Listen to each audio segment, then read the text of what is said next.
असल में हमारे कानों तक भी नहीं आ रही है सही से, तो हमको ऐसा लग रहा है कि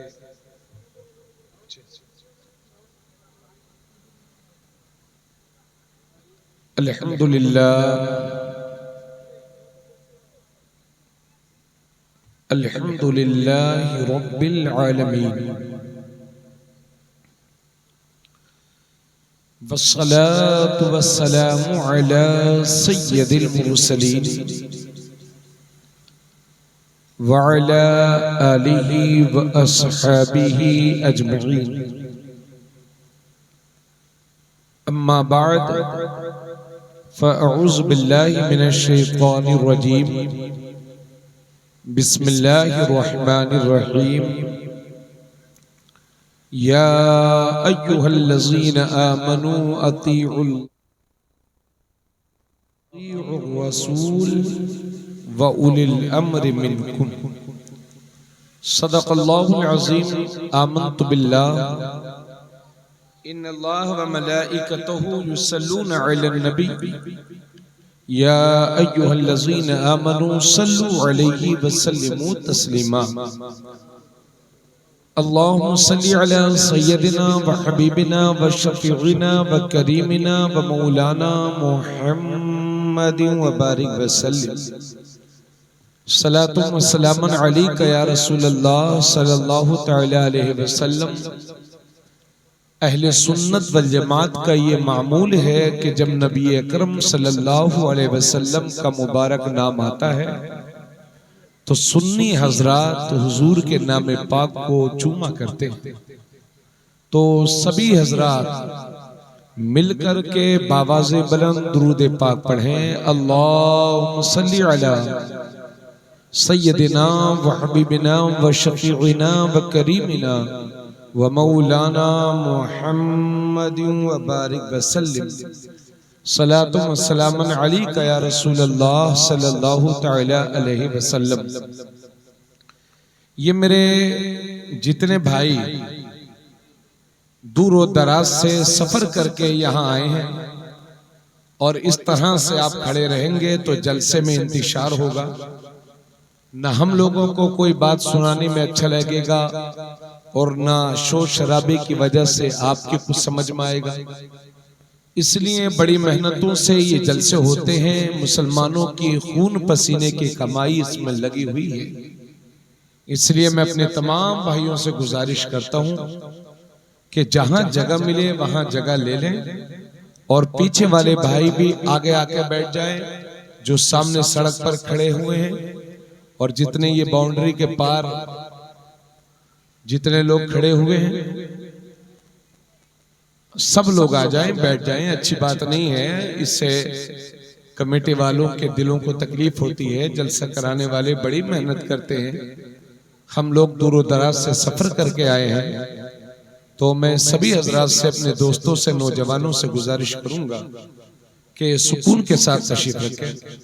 ऐसा करें भाईजान, इको थोड़ा बढ़ा दीजिए, इको बंद कर दीजिए, आवाज थोड़ी साफ कर दीजिए, बढ़ा दीजिए। जो मेरे भाई बाहर हैं उनसे गुजारिश है कि अंदर तशरीफ लाएं, बैठ जाएं आराम से, ताकि आपकी समझ में कोई बात आए।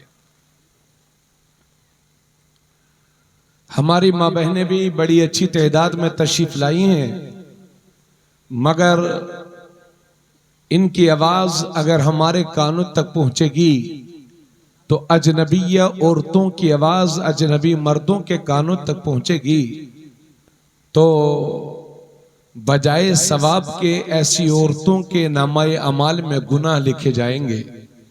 अल्लाह माफ फरमाए। इसलिए मैं अपनी बहनों से गुजारिश करता हूं कि आप सैयदा फातिमा ज़हरा की कनीज हैं, इसलिए आपकी आवाज बिल्कुल हमारे कानों तक नहीं पहुंचनी चाहिए। आप सुकून से बैठें, इत्मीनान से बैठें। कोई बात अच्छी लगे तो खामोशी के साथ सुभान अल्लाह माशाअल्लाह भी कहती रहें और इस तरह से शिरकत की सआदत हासिल करें। माशाअल्लाह आज का ये अज़ीमुश्शान जलसा बउनवान फैज़ान मदीना कॉन्फ्रेंस, आप तमाम ही अहले सुन्नत वल जमात को बहुत बहुत मुबारक हो।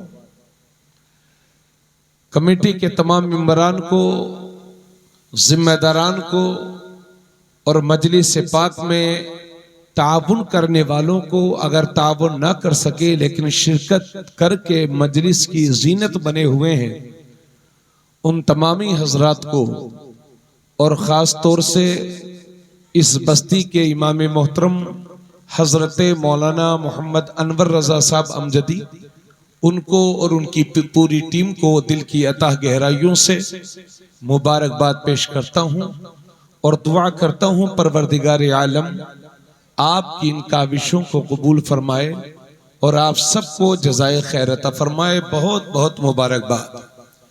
हजरत खतीब ज़ीशान हजरत मौलाना मोहम्मद ज़हीर आलम साहब रज़वी, उनकी दावत मोहब्बत पर आज पहली बार कढ़ाई की सरजमीन पर हाज़री का शरफ नसीब हुआ और माशाल्लाह ये हमारे लिए मुश्तरका खुशनसीबी है कि आज हम एक अजीम दाई इस्लाम की गुफ्तगू को समाअत करेंगे, जिन्होंने दुनिया के छोटे से मुल्क श्रीलंका में परवरिश पाई और सरकार ताजुश्शरिया की खुसूसी निगाह करम से उन्हें जो फैजान मिला, आज पूरी दुनिया में उसी को तकसीम कर रहे हैं और दुनिया के कई हिस्सों में आपको खिताबात करने के शर्फ हासिल है।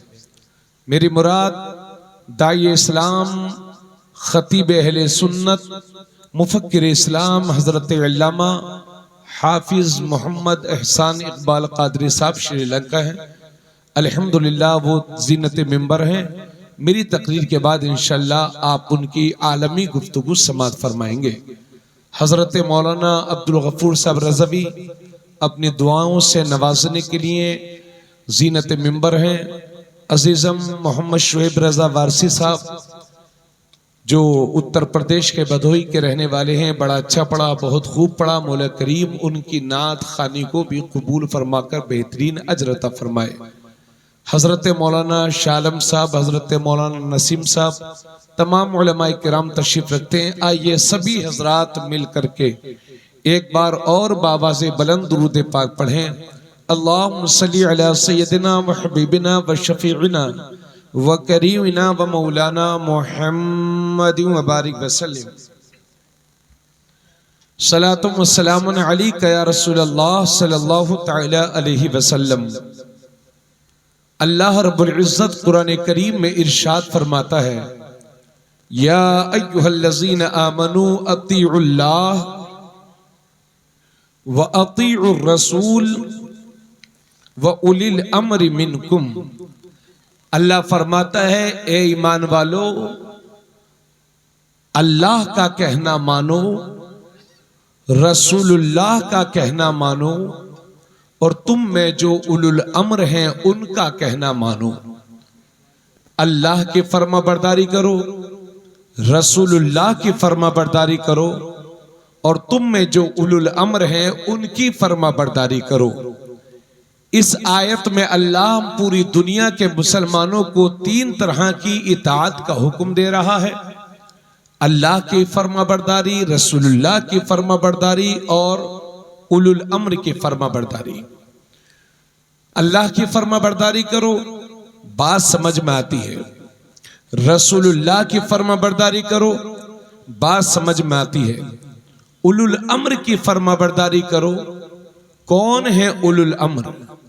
अगर मैं तफसीर की कोशिश करूंगा तो तफसीर की गहराई में जाकर कहीं डूब न जाऊं, क्योंकि मैं इतना बड़ा मुफस्सिर नहीं हूं कि इसकी गहराई में उतरूं। अलबत्ता मेरे हाशिए ज़हन पर इमाम राजी का एक कौल गर्दिश कर रहा है। इमाम राजी फरमाते हैं कि इस आयत करीमा में उलुल अम्र से मुराद उलमाए किराम हैं, सुन्नी उलमा है। सब मिल के बोले जी। उलमाए किराम की खुसूसी दुआएं चाहूंगा। इस आयत में उलुल अम्र से मुराद उलमाए किराम है, तो आयत का यह मतलब हुआ, मफहूम हुआ कि ए ईमान वालो, अल्लाह का कहना मानो, रसूलुल्लाह का कहना मानो और अपने उलमा का कहना मानो। हजरात, ना तो हमने अल्लाह का कहा माना, न रसूलुल्लाह के फरमान पर अमल किया, और ना उलमा की सोहबत इख्तियार की कि जिनकी सोहबत हमें अल्लाह और उसके रसूल का मुतीअ फरमा बरदार बना दे। यही वजह है उलमा से दूरी का नतीजा यह है कि आज मुसलमानों की अक्सरियत नमाज़े पंज वक्ता से दूर है, मस्जिदों से दूर है। उलमाए किराम से दूरी का नतीजा यह है कि जिस निकाह को इस्लाम ने निहायत आसान फरमा दिया था, हमने अपनी समाजी रसूमात के जरिए से, इलाकाई रस्मों के जरिए से उस निकाह को इतना मुश्किल बना दिया है कि जिसे मैं लफ्जों में बयान नहीं कर सकता। उलमा से दूरी ही का नतीजा यह है कि आज हमारी आवाम के अकीदों में या तो बिगाड़ पैदा हो रहा है या कमजोरी पैदा हो रही है। उलमा से दूरी का नतीजा यह है कि आज हम हलाल और हराम लुक़मों में फर्क नहीं कर पा रहे हैं। उलमा से दूरी का नतीजा यह है कि हमारे घरों में हमारी बहन बेटियां बेपर्दगी का शिकार हैं, और जिन हमारी माँ बहनों को पर्दे का एहतमाम करना चाहिए, आज हमारी बहन बेटियां बाजारों की जीनत बनी हुई हैं। उलमाए किराम से दूरी का नतीजा यह है कि आज हमें सच और झूठ में इम्तियाज करना मुश्किल हो जा रहा है। यानी लोग इतना ज्यादा झूठ बोलते हैं, कहीं कहीं ऐसा लगता है कि सच कम बोलते हैं, झूठ ज्यादा बोलते हैं। हजरात, और भी बहुत सारी बुराइयां हैं जो उलमा से दूरी, उलमा की सोहबत से दूरी के नतीजे में हमारी समाज में रच बस गई है। जरूरत इस बात की है कि हमें इन बुराइयों को कैसे खत्म करना है। सुने भाइयों, आप लोग मेरी बात, थोड़ा सा तवज्जो दीजिए, मौका दीजिए, सुकून से बैठिए ताकि एक अच्छी गुफ्तगू हो जाए। तो जरूरत इस बात की है कि कैसे ये बुराइयां खत्म हों और हम सच्चे पक्के मुसलमान हो जाए। हजरात गिरामी, अब कैसे आलिम के पास आपको बैठना है और कैसे आलिम से आपको दूरी इख्तियार करना है। एक सहाबी रसूल हैं हजरत काब। हजरत काब से ये हजरत अबू सुफियान, हजरत सुफियान रजी अल्लाह ताला अन्हु इस हदीस के रावी हैं, और ये मिशकात शरीफ में ये हदीस है। हजरत उमर रजी अल्लाह ताला अन्हु ने हजरत काब से पूछा कि ए सहाबी रसूल, आलिम किसे कहते हैं? तवज्जो चाहूंगा, आलिम किसे कहते हैं? आज परेशानी यह है कि आप लोग जिसके सर पर टोपी और कुर्ता पजामा देखते हो उसे ही आलिम समझ बैठते हो। हालांकि सही मानों में आलिम बनने में 1 दर्जन साल लग जाते हैं, यानी 9-10 साल, कभी कभी 12 साल तक लग जाते हैं, तब जाकर के कोई एक आलिम होता है। आपने किसी के सर पर टोपी देखी, कुर्ता देखा, आपने समझ लिया ये मौलाना साहब है, जबकि हकीकत ऐसे नहीं है। मौलाना होना कोई आसान काम नहीं है। तो हजरत उमर अर्ज करते हैं हजरत काब से, ए सहाबी रसूल, आलिम किसे कहते हैं? इल्म वाले कौन लोग हैं? तो हजरत काब ने जवाब दिया, ए उमर, आलिम वो है जो अपने इल्म के मुवाफिक अमल भी करता हो, जो अपने इल्म के मुताबिक अमल भी करता हो। जोर से बोल दो। और फिर उसके बाद हजरत उमर पूछते हैं, ए सहाबी रसूल, कौन सी ऐसी चीज है जो आलिम के दिल से इल्म की नूरानियत को खत्म कर देती है, इल्म के अनवार व बरकात को खत्म कर देती है? तो हजरत काब जवाब देते हैं, ए सहाबी रसूल, आलिम के दिल से इल्म की नूरानियत को जो चीज खत्म कर देती है वो लालच है, लालच। यानी कोई आलिम किसी सेठ के दरवाजे पर, पैसे वाले के दरवाजे पर अपनी जाती फायदे के लिए जाएगा तो उसके दिल से इल्म की नूरानियत निकलेगी। अगर कोई अपने जाती फायदे के लिए कोई आलिम, अभी से स्टेज खाली होने लगा भाई, अभी तो जल्द से शुरू भी नहीं हुआ है। स्टेज वालों की जिम्मेदारी होती है कि हाँ, अपने मोहब्बतों का सबूत पेश करें। आप ही लोग जब चले जाएंगे, जी जी, चलिए। कोई साहब न जाए माशाल्लाह, अब जलसा बहुत रूहानियत पर है, शबाब पर है माशाल्लाह, और इंशाल्लाह ताला कामयाब होगा इंशाल्लाह ताला। तो हजरत काब ने जवाब दिया कि इल्म की नूरानियत उस आलिम के दिल से निकल जाती है जो किसी सेठ के दरवाजे पर अपनी फायदे के लिए जाता है। जो किसी अमीर की चापलूसी करेगा उस आलिम के दिल से इल्म की नूरानियत खत्म होगी। और हमने ये भी देखा है कि जो आलिम किसी सेठ के दरवाजे पर जाता है, अगर जरूरत पड़ती है हुक्म शरा बयान करने की तो उसकी जबान नहीं खुल पाती है, सेठों के पैसे उसकी जबान को बंद कर देते हैं। इसलिए उलमाए हक की ये जिम्मेदारी है कि किसी दुनियावी ओहदेदार से न डरे, किसी दुनियावी मालदार से न डरे, किसी सेठ से न डरे। जहां जरूरत हो वहीं शरीयत का हुक्म वाज़े तौर पर बयान करे, उसी को आलिम हक कहते हैं, आलिम दीन कहते हैं। हजरत गिरामी, ए बंगाल के सुन्नी मुसलमानों, अब आपको यह भी देखना होगा कि कुर्ते पजामे में तो लोग बहुत हैं, जुब्बों में तो लोग बहुत हैं, लेकिन आपको कैसे आलिम के पास बैठना है और कैसे आलिम से आपको दूरी बनाना है। तो मिशकात शरीफ की हदीस है, अल्लाह के नबी सल्लल्लाहु अलैहि वसल्लम फरमाते हैं, हजरत एक सहाबी रसूल हैं, रावी का नाम मेरे इस वक्त जहन में नहीं आ रहा, नबी फरमाते हैं, अला इन्न शर्र शर्र शिरारुल उलमा व इन्न खैरल खैर खियारुल उलमा। नबी करीम सल्लल्लाहु अलैहि वसल्लम फरमाते हैं, बेशक खबरदार, दुनिया के सारे बुरे लोगों में जो सबसे बुरे लोग हैं वो उलमाए सू हैं, बदअकीदा उलमा हैं, और दुनिया के सारे अच्छों में जो सबसे बेहतरीन हैं वो उलमाए दीन हैं, सुन्नी उलमा हैं। जोर से बोलो, सुन्नी उलमा है, बाअमल उलमा है। तो आपको आलिम शर से बचना है, आलिम खैर के पास बैठना है। आज दीन को जितना फायदा हो रहा है ये उलमाए बाअमल सुन्नी उलमा की वजह से हो रहा है, और दीन को जितना ज्यादा नुकसान पहुंच रहा है और मुसलमानों की छवि खराब हो रही है, उसके पीछे उलमाए सू का हाथ है, उलमाए शर उसकी वजह है।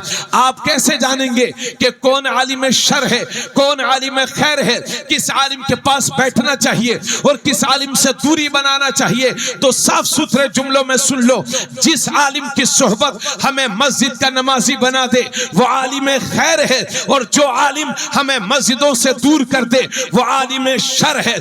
जिस आलिम की सोहबत हमें तकलीद का आदी बना दे वो आलिम खैर है, और जिस आलिम की सोहबत हमें तकलीद का बागी बना दे वो आलिम शर है।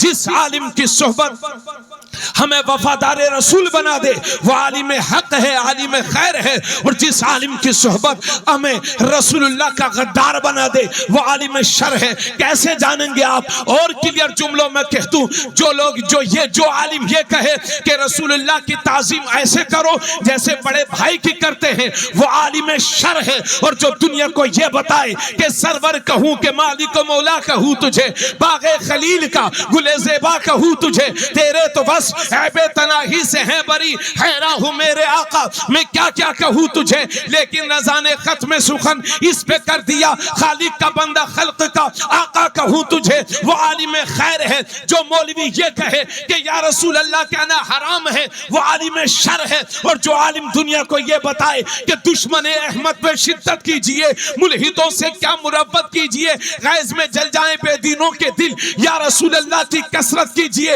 वो आलिम खैर है। जो मौलवी ये कहे कि रसूलुल्लाह को पीठ पीछे की खबर नहीं वो आलिम शर है, और जो दुनिया को ये बताए कि और कोई गैब क्या तुमसे निहा हो भला जब न खुदा ही छुपा तुम पे करोड़ों दुरूद वो आलिम खैर है। जो आलिम दुनिया को ये बताए कि रसूलुल्लाह की मिलाद मनाना हराम है वो आलिम शर है, और जो दुनिया को ये बताए कि हश्र तक डालेंगे हम पैदाइश मौला की धूम, मिसले फारिस नजद के किले गिराते जाएंगे, खाक हो जाए अदू जलकर मगर हम तो रजा, दम में जब तक दम है जिक्र का सुनाते जाएंगे। वो आलिम खैर है। अल गर्ज ये के जो मौलवी मुसलमानों के दिलों से रसूलुल्लाह के मोहब्बत के चराग को बुझाने की कोशिश करे, वो आलिम शर अशरफ अली थानवी है। और जो आलिम हर सुन्नी के सीने को नबी की मोहब्बत का मदीना बना दे, वो आलिम खैर इमाम अहमद रजा।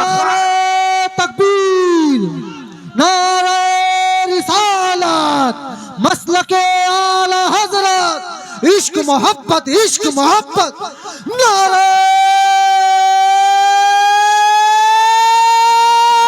हैदरी, नारे हैदरी, मसलके आला हजरत, इश्क मोहब्बत, इश्क मोहब्बत और मोहब्बत से इश्क मोहब्बत, इश्क मोहब्बत, बस्ती बस्ती करिया करिया, नारे रिसालत।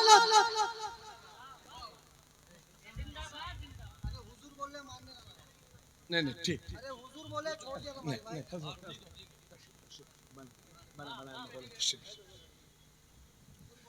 नहीं, इसलिए आलिम शर की सोहबत से बचो और आलिम खैर की सोहबत में आ जाओ। तवज्जो चाहूंगा, हर आलिम के चक्कर में मत पड़िए, क्योंकि शैतान का चेला भी आलिम होता है, लेकिन वो आलिम शर होता है। उस इमाम अहमद रजा के करीब हो जाओ जिसने दुनिया को रसूलुल्लाह से मोहब्बत करने का तरीका सिखाया है। आप तो मुजाहिद मिल्लत के फैजान से माला माल होने वाले लोग हैं, इसलिए आप परेशान मत होइएगा कि मौलाना ने क्या मौजू छेड़ दिया। ये देखिए मेरे हाथ में भारत की सबसे ज्यादा दौड़ती हुई करेंसी 10 रुपए का नोट है। एक जमाना वो भी आएगा कि इस मुल्क में माचिस भी 10 रुपए से कम नहीं मिलेगी।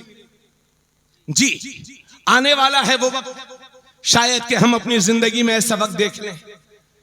ये मेरे हाथ में 10 रुपए का नोट है, इसमें आप देखें ये लिखा हुआ है एक, उसके बाद लग गया जीरो, कितना हो गया? थोड़ा सा बोलते रहिएगा। उसी पर एक जीरो और लगा दो, माल कितना बना? 100 रुपया। उसी पर एक जीरो और लगा दो, माल कितना बना? 1000। उसी पर एक जीरो और लगा दो, माल कितना बना? 10,000। उसी पर एक जीरो और लगा दो, माल बनेगा 1 लाख। यानी जीरो बढ़ाते रहिए, कीमत बढ़ती रहेगी। अब एक काम करिए, इस एक को हटा दीजिए, अब कितना बचा?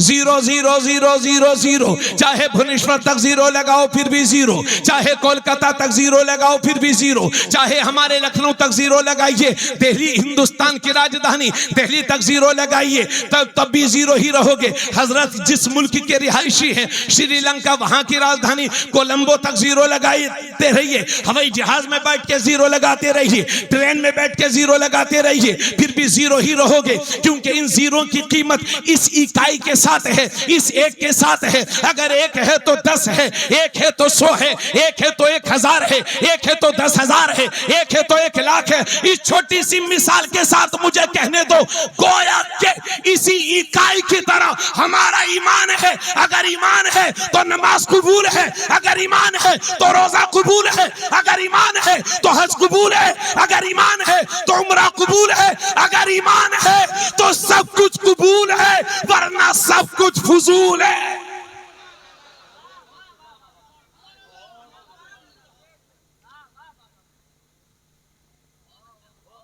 इसलिए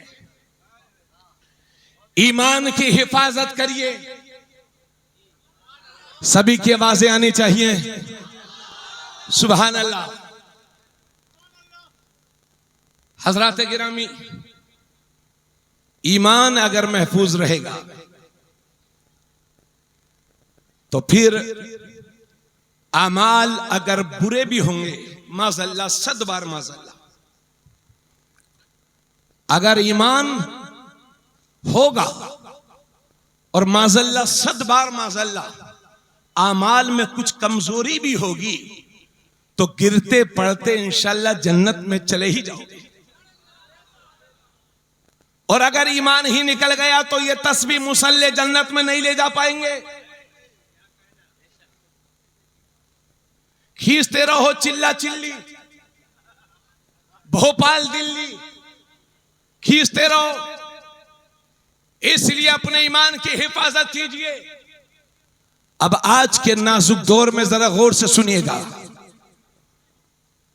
आपको दो तरफ से ईमान को बचाना है। नहीं बाबू, गौर से सुनो। एक उस तरफ से ईमान बचाना है जहां कुछ कलमा पढ़ने वाले ही हमारे ईमान को छीनने की कोशिश कर रहे हैं, और दूसरी तरफ कुफ्र के मुकाबले में अपने ईमान की हिफाजत करनी है। आज मुसलमान, अल्लाह करम फरमाए, अगर आपके बंगाल में हालात अच्छे हों तो अच्छी बात है, खासतौर से मिदनीपुर में अगर हालात अच्छे हों तो मैं 100 बार मुबारकबाद पेश करता हूं आपको। मगर मुझे तो नहीं लगता सेम कंडीशन मालूम होती है।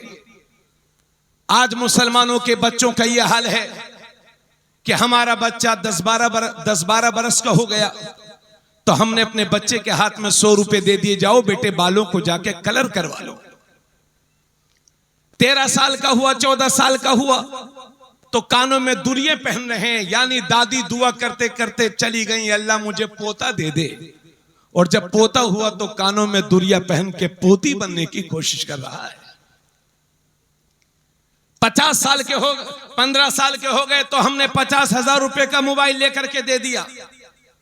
बाप बेचारा सऊदिया में कमा रहा है, मुंबई में कमा रहा है, नाश्ता नहीं करता, घर पे पैसे भेजता है ताकि मेरा बच्चा खुशहाल जिंदगी जी सके और उसे परेशानियों का सामना न करना पड़े। बाप बेचारा बाहर से कमा कमा के खून पसीने की कमाई अपने बच्चों को दे रहा है, लेकिन हमारे बच्चे 50-50 हजार रुपए का मोबाइल हाथ में लेकर के सिर्फ लफंगगिरी करते नजर आ रहे हैं। 18 साल और 20 साल के हो गए तो हमने 1 लाख की मोटरसाइकिल लेकर के दे दी। अब मियाँ 1 लाख की मोटरसाइकिल है, 50,000 का मोबाइल है, मुंह में 2-4 गुटके दबाए हैं, कानों में लीड लगी है, और मियाँ न माँ बाप का एहतराम पता है, न उलमा की इज्जत का पता है, न छोटे पर शफकत का पता है, न बड़े का अदब पता है, न नमाज पूरी याद है, न छोटों पर शफकत, बड़ों का अदब कुछ भी मालूम नहीं, और नमाज भी पूरी याद नहीं। चेहरे से भी नहीं लगता ये किसी मुसलमान का बच्चा है। वज़ा में तुम हो नसारा तो तमद्दुन में हुनूद, ये मुसलमान हैं कि जिन्हें देख के शर्माए यहूद। याद रखिए, जिस कौम की नौजवान नस्ल कामयाब होगी उसी कौम के अफराद मुस्तकबिल में कामयाबियों के झंडे गाड़ेंगे, और जिस कौम के नौजवान बुज़दिल हो जाएंगे, बदअमल हो जाएंगे, वो कौम, उस कौम को दुनिया के लोग दुनिया से मिटाने की कोशिश करेंगे। अब जरा गौर फरमाइएगा, आज हमारे बच्चों का हाल यह है कि कोई हाथ में कड़ा पहने घूम रहा है, कोई टैटू बनवाए घूम रहा है, कोई तरह तरह के धागे बनवाए घूम रहा है ताकि लोग उससे मुसलमान न समझे। और ईमान की कमजोरी का यह आलम है कि 2 नाम रख रखे। एक नाम है मोहम्मद। हमने कहा भाई आपका क्या नाम है? तो कहने लगे हजरत लोग मुझे राजू कहते हैं। एक का नाम है जुबैर। हमने कहा भाई साहब आपको क्या कहते हैं, आपका क्या नाम है? हजरत लोग मुझे गुड्डू कहते हैं। एक से कहा भाई साहब आपका क्या नाम है? हजरत उसका नाम है बहुत अच्छा, लेकिन लोग हजरत मुझे पप्पू कहते हैं। अब मैं कब तक पप्पू, गुड्डू, शानू, मुन्ना, राजू बने रहोगे? अगर इस तरह से ईमान को छुपाते हो तो कलमा तो पढ़ लिया है मगर ईमान की लज्जत आपने महसूस नहीं की है। अगर तुम्हारे बाप ने तुम्हारा नाम मोहम्मद रखा हो तो 1 लाख बुत परस्तों में भी खड़े हो और कोई पूछे तेरा नाम क्या है तो शान से बताया करो कि हमारा नाम हमारे बाप ने मोहम्मद रखा है। वाह बाबा सुभान अल्लाह। नारे तकबीर, नारे रिसालत, उलमाए अहले सुन्नत, मसलके आला हजरत। तो ईमान को छुपाने का वक्त नहीं है। अगर मुसलमान हो तो तुम्हारा जाहिर में भी तुम मुसलमान दिखने चाहिए और हकीकत में भी मुसलमान होना चाहिए। हजरत गिरामी, ये है हमारे हालात, ये है हमारे हालात। और इधर कुछ हालात ऐसे हैं कि कभी झारखंड में, कभी पंजाब में, कभी हरियाणा में, कभी राजस्थान में चंद गुंडे लोग मिलकर के हमारे बच्चों को घेर लेते हैं और उनसे जबरदस्ती कलिमाते कुफरिया कहलवाते हैं। अब ये बोल, वो बोल रहा है, फिर भी मार रहे हैं। अब ये बोल, वो बोल रहा है, फिर भी मार रहे हैं। यानी मॉब लिंचिंग हो जाती है। कितने बच्चे हमारे जानों से हाथ धो बैठे हैं। अल्लाह करे कि ऐसे हालात का सामना आपको ना करने पड़े। अल्लाह आपकी भी हिफाजत फरमाए, मेरी भी हिफाजत फरमाए। मगर कोई पता नहीं है कि कब किसके साथ क्या हो जाए। इसलिए मेरे बुजुर्गों, मेरी कौम के जिम्मेदारों, अपने बच्चों को ये ताकीद किया करो, ये तरबियत दिया करो कि बेटे, जिंदगी की आखिरी सांस तक कलमा तौहीद पे कायम रहना, ला इलाहा इल्लल्लाह पढ़ते रहना। अपने बच्चों से ये कहा करो, ये कहा करो। अल्लाह ना करे कि ऐसे हालात का सामना तुम्हें करना पड़ जाए। ए मेरी कौम के नौजवानों, ए मेरी नौजवान दोस्तों, अगर ऐसे हालात भी तुम्हारे सामने आ जाएं तो खुदा का वास्ता दे करके कहता हूं कि जिंदगी की आखिरी सांस तक जबान पर कलमा कुफ्र ना लाना और आखिरी सांस तक ला इलाहा इल्लल्लाह बोलते रहना। क्योंकि इसी हालत में अगर मर भी जाओगे तो शहीद कहलाओगे और बच जाओगे तो गाजी कहलाओगे। सुभान। नारे तकबीर, नारे रिसालत, उलमाए अहले सुन्नत, मसलके आला हजरत। वाह सुभान अल्लाह। भाइयों, मेरी बातें समझ में आ रही है कि नहीं? अभी हजरत अल्लामा हाफिज एहसान इकबाल साहब और हम लोग कोलकाता एयरपोर्ट से साथ में ही आए। हम लोग बातें कर रहे थे आपस में। देखिए, आज के नाजुक दौर में अपने ईमान को जो बचा ले जाए वही कामयाब मुसलमान है, मोमिन कामिल है। अगर ऐसे हालात का आपको सामना करना पड़ जाए, अगर आप कलिमाते कुफरिया कहेंगे तो आपको जान से हाथ धोना पड़ेगा। ऐसे हालात अगर सामने आ जाएं तो उलमा ने इजाजत दी है कि कलिमाते कुफर को बुरा जानते हुए, दिल में बुरा जाने और जबान से कह करके अपनी जान बचाई जा सकती है, मगर दिल में बुरा जाने। मगर उलमा फरमाते हैं कि ऐसे नाजुक वक्त में भी अपनी जबान से कलमा कुफ्र ना लाना, यही शरीयत पर इस्तिकामत है और इसी का नाम ईमान है। वो बंदा मोमिन कामिल है। इसलिए मैंने कहा था कि ला इलाहा इल्लल्लाह पढ़ते मर भी जाओगे तो शहीद कहलाओगे और बच जाओगे तो गाजी कहलाओगे। अब जरा गौर फरमाए, आप लोगों की समझ में आ रही है भाई बात? आप लोग उर्दू समझ रहे हैं भाई हमारी? 100% ओके। अल्लाह ताला सलामत रखे। तवज्जो चाहूं। आइए, जब हमारा ईमान मजबूत हो गया तो एक मुसलमान की सबसे बड़ी जिम्मेदारी क्या है? कलमा शरीफ पढ़ने के बाद एक मुसलमान का जो सबसे बड़ा फरीजा है वो है 5 वक्त की नमाज। आज तो मियां स्टेजों से भी जन्नत बांटी जाती है और 10-10 रुपए लोग दे देते हैं नात खानों को, वो जन्नती बनने के हकदार हो जाते हैं। जन्नत को आपने जितना आसान समझ रखा है उतना आसान है नहीं। अगर मेरा रब चाहे तो बुरे अमाल के साथ भी जन्नत दे दे, यानी अमाल में कमियां हो तब भी जन्नत दे सकता है मेरा रब। और मेरा रब चाहे तो अच्छे अमाल के साथ भी जन्नत ना दे। और गौसे पाक रज़ियल्लाहु ताला अन्हु के बारे में आपने सुना ही है, पूरा महीना भी 11वीं शरीफ का गुजरा है। जब हज करने के लिए गए थे तो काबा शरीफ के सामने कंकर, ये बात शेख सादी लिखते हैं अपनी किताब गुलिस्ता में। फारसी जबान के मशहूर अदीब हैं हजरत शेख सादी, जो ईरान के रहने वाले थे, तकरीबन 600-700 साल पुराने बुजुर्ग हैं। उन्होंने अपनी किताब में लिखा है कि सरकार गौसे आज़म रज़ियल्लाहु ताला अन्हु जब हज करने गए तो काबा शरीफ के सामने कंकरियों पर सर रख करके रो रो करके अर्ज कर रहे थे, अल्लाह अगर अब्दुल कादिर के अमाल इस काबिल हों कि उसे बख्श दिया जाए तो मेरे मौला मुझे बख्श दे, और अगर मेरे अमाल इस काबिल ना हो तो परवरदिगार मुझे क़यामत के दिन अंधा बना के उठाना, ताकि तेरे नेक बंदों के सामने मुझे शर्मिंदा ना होना पड़े। यह है आलम। यहां मियां 8-8 दिन तक हम मस्जिद का चेहरा नहीं देख रहे, सिर्फ जुमा जुमा पढ़ते हैं और वो भी महीने में 1-2 जुमा भी गायब कर देते हैं। जी ये आलम है, यानी जिन पर नमाज फर्ज है वो पढ़ ही नहीं रहे, और जिन पर नमाज फर्ज नहीं है वो छोड़ नहीं रहे। तो बताओ हक पर हम हैं, दुनिया जानती है अहले सुन्नत वल जमात हक पर है, फिर भी जब हम मस्जिदों से दूर रहेंगे तो हमारी मस्जिदों पर गैरों का कब्जा होगा कि नहीं। इसलिए ईमान लाने के बाद एक मुसलमान के लिए जो सबसे बड़ा फरीजा है वो है 5 वक्त की नमाज। बोलो सुभान अल्लाह। नमाज के नाम से लोग खामोश हो जाते हैं, क्यों भाइयों? सब बोलिए मिलके सुभान अल्लाह। अल्लाह के नबी सल्लल्लाहु अलैहि वसल्लम ने इरशाद फरमाया, ए मेरे उम्मतियों, ए मुसलमानों, जब तुम्हारे बच्चे 7 बरस के हो जाएं तो उन्हें नमाज का हुक्म करो, और जब 10 साल के हो जाएं तो उन्हें मार मार करके नमाज पढ़ाओ।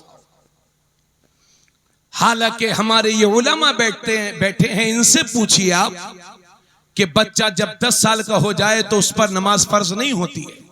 लड़का कम से कम 12 साल में बालिग हो सकता है, ज्यादा से ज्यादा 15 साल। मेरी माँ बहनें आप भी सुनेंगी, जिस तरह से मर्दों पर नमाज फर्ज है, जब से नमाज फर्ज हुई है जिंदगी की आखिरी सांस तक अगर शराइत पाए जाते हैं तो नमाज मर्दों के लिए जरूरी है। इसी तरह से औरतों के लिए भी नमाज जब से वो बालिगा हुई है जिंदगी की आखिरी सांस तक औरतों पर भी नमाज फर्ज है, अलावा महीने के उन चंद दिनों के जिन दिनों में औरतों को माहवारी आती है, जिसकी मुद्दत हमारे इमाम आजम अबू हनीफा हजरत नुमान बिन साबित रदियल्लाहु ताला हनफियों के यहाँ हैज की मुद्दत कम से कम 3 दिन है और ज्यादा से ज्यादा 10 दिन है। अगर 10 दिन के बाद भी माहवारी महीने में खून आता है तो वो हैज का खून नहीं है, वो बीमारी का खून है।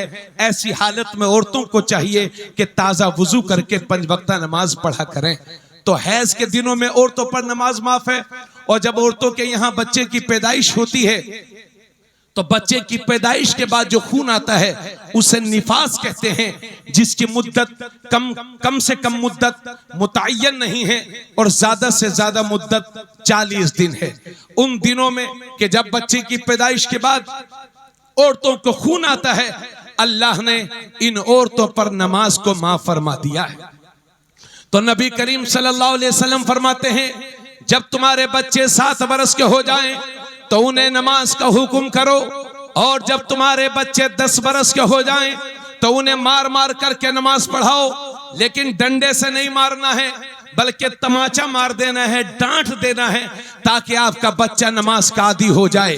हालांकि 10 साल के बच्चे पर नमाज फर्ज भी नहीं होती, मगर इतनी ताकीद के साथ मेरे नबी इसलिए हुक्म फरमा रहे हैं ताकि जब आपका बच्चा बालिग हो जाए तो नमाज छोड़ने का तसव्वुर तक न कर सके।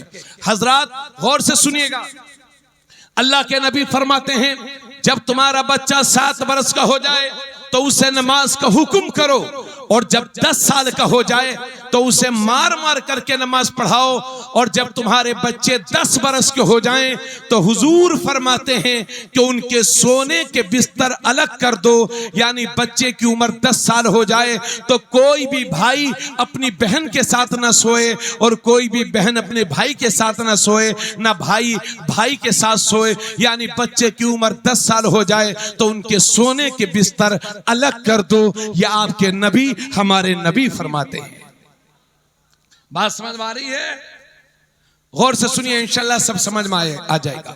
अल्लाह के नबी सल्लल्लाहु अलैहि वसल्लम फरमाते हैं, जो सुबह सुबह बाजार की तरफ जाता है तो वो शैतान का झंडा लेकर के जाता है, और जो सुबह सुबह मस्जिद की तरफ जाता है तो वो अल्लाह के दीन का झंडा लेकर के जाता है। अब मुसलमानों, ये फैसला आपको करना है कि सुबह उठने के बाद आपको शैतान का झंडा उठाना है या अपने नबी के दीन का झंडा उठाना है। अल्लाह के नबी ने हजरत अली से फरमाया था, गौर से सुनिएगा, अल्लाह के नबी ने हजरत अली से फरमाया था, ए अली, 3 कामों में कभी देर मत करना।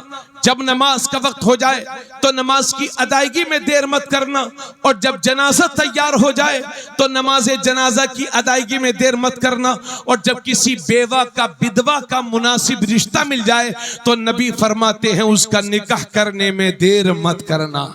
आज भी लोग अगर सुबह सुबह किसी विधवा पर नजर पड़ जाए तो लोग कहते हैं हमारा दिन मनहूस हो गया, हमारा दिन बुरा गुजर गया है।